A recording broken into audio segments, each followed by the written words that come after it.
Վայան ջան, ես էլ ուզում եմ քեզ մի բան ասեմ, բայց ինքան եմ հուզմունքից մրսում եմ, չես պատկերացնի։ Ախր դուք իմ համար ինքան մտերիմ մարդիկ եք դարձել։ Ախր դու Էլենա իմ համար ոչ միայն հարս ու ախպոր աղջիկ եք, իմ ընտանիքի անդամն եք դուք արդեն։ Չես պատկերացնի։ Մի խոսքով ես ուզում եմ շատ կարճ ու հանգիրճ միտքս քեզ դասավորեմ ու ասեմ։ Սլավան ասեց, որ ուզում է անդեղել հարսանիքանի, ուրախանանք մի քիչ ու ուզում եմ, որ դուք էլ անպայման իմ հետ գաք։ Բա ոնց համել մի քիչ կցրվեք։ Էլենս էլ դասերը վերականգնել ա ու նորմալ դասի ա գնում։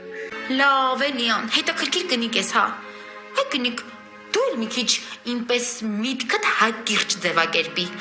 Ասա չես ուզում գաս ու պրծի էլի, էլ ինչ ես երկարացնում։ Ես տենց էլ գիտեի, որ դու տենց ես ասելու։ Վայ, Անո։